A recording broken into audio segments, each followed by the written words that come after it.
Imagine कीजिए, America जो दुनिया की सबसे बड़ी मिलिट्री सुपर पावर है, उसके सबसे गुप्त हथियारों और टेक्नोलॉजी को चीन ने चुरा लिया हो।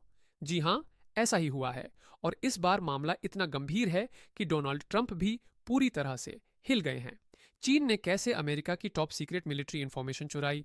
क्या इसमें चीन की खुफिया एजेंसी और हैकर्स का हाथ था? और क्या इससे अमेरिका की ताकत को बड़ा झटका लग सकता है?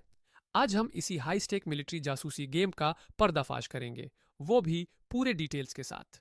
तो वीडियो को लास्ट तक जरूर देखना, क्योंकि ये स्टोरी सिर्फ हैरान नहीं करेगी, बल्कि आपको ये सोचने पर मजबूर कर देगी कि क्या अगला वर्ल्ड वॉर साइबर वॉरफेयर के जरिए लड़ा जाएगा। अब सवाल उठता है, अमेरिका के मिलिट्री सीक्रेट्स चोरी हुए कैसे?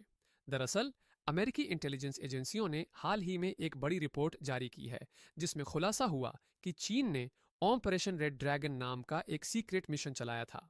इस ऑपरेशन के तहत चीनी हैकर्स, एजेंट्स और अंदरूनी लोग, इनसाइडर्स, मिलकर अमेरिका के टॉप सीक्रेट मिलिट्री प्रोजेक्ट्स की जानकारी चुराने में लगे थे।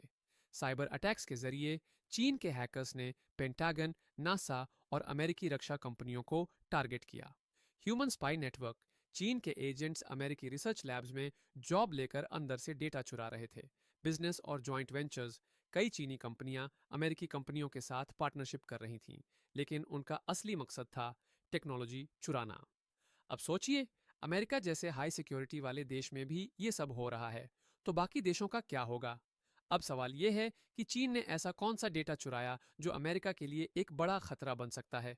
F-35 स्टील्थ फाइटर जेट की डिजाइन और टेक्नोलॉजी, अमेरिका के सबसे एडवांस्ड फाइटर जेट की ब्लूप्रिंट चीन ने चुरा ली, और अब उसका अपना J-20 फाइटर जेट काफी हद तक F-35 से मिलता जुलता दिखता है। हाइपरसोनिक मिसाइल्स, चीन ने अमेरिका की हाइपरसोनिक ग्लाइड व्हीकल की टेक्नोलॉजी चोरी कर ली और 2021 में खुद का हाइपरसोनिक मिसाइल टेस्ट करके सबको चौंका दिया।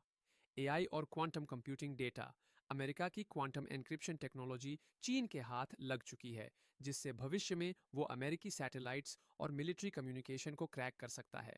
ड्रोन वॉरफेयर सीक्रेट्स, अमेरिका के हाईटेक ड्रोन प्रोग्राम की जानकारी चीन के पास चली गई है। शायद यही वजह है कि आज चीन अपने आधुनिक ड्रोन टेक्नोलॉजी में बहुत तेजी से आगे बढ़ रहा है। तो कुल मिलाकर चीन धीरे धीरे अमेरिका की मिलिट्री ताकत की कॉपी बनाने में लगा है, और इसमें वो काफी हद तक सफल भी हो चुका है। अब सवाल यह है कि अगर चीन इतनी चालाकी से ये सब कर रहा था, तो अमेरिका को पता कैसे चला? दरअसल 2023 में एफबीआई ने एक चीनी अमेरिकी इंजीनियर को पकड़ा, जो लॉकहीड मार्टिन कंपनी में काम करता था और सीक्रेट फाइल्स चोरी करके चीन भेज रहा था। इसके अलावा अमेरिकी agency NSA, national security agency, ने कई बड़े साइबर अटैक्स को ट्रैक किया, जिनकी ओरिजिन चीन में थी। सीआईए की एक रिपोर्ट के मुताबिक चीन की मिलिट्री टेक्नोलॉजी में जो तेजी से एडवांसमेंट हो रही है, वो सिर्फ रिसर्च से नहीं, बल्कि जासूसी और डेटा चोरी की वजह से संभव हो पाया है।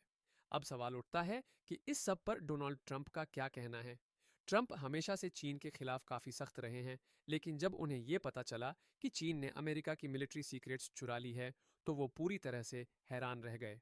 उन्होंने कहा, चीन सिर्फ एक ट्रेड कॉम्पिटिटर नहीं है, बल्कि वो हमारी सुरक्षा के लिए सबसे बड़ा खतरा है। अगर हम इसे रोकने के लिए तुरंत कुछ नहीं करते, तो अमेरिका की लीडरशिप खत्म हो जाएगी। अब अमेरिका 3 बड़े कदम उठा रहा है। साइबर सिक्योरिटी मजबूत करना, अमेरिका अब मिलिट्री डेटा को आई बेस्ड सिक्योरिटी सिस्टम से प्रोटेक्ट कर रहा है। चाइनीज कंपनियों पर बैन, अमेरिकी कंपनियों को चीन से दूरी बनाने के लिए कहा जा रहा है।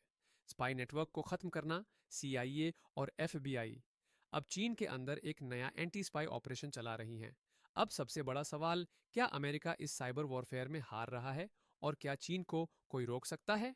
अगर देखा जाए तो चीन अब सिर्फ कॉपी कैट नहीं रहा, बल्कि अपनी खुद की टेक्नोलॉजी भी डिवेलप कर रहा है। लेकिन अमेरिका अभी भी एक सुपर पावर है, और इस जासूसी गेम को रोकने के लिए अब वो पूरी ताकत झोंक चुका है। तो दोस्तों, आपको क्या लगता है, क्या चीन इस तरह से दुनिया का नया सुपर पावर बन सकता है? क्या अमेरिका को और सख्त कदम उठाने चाहिए? कमेंट्स में अपनी राय जरूर बताइए, और अगर आपको ये वीडियो पसंद आया हो तो लाइक, शेयर और चैनल को सब्सक्राइब करना मत भूलिए।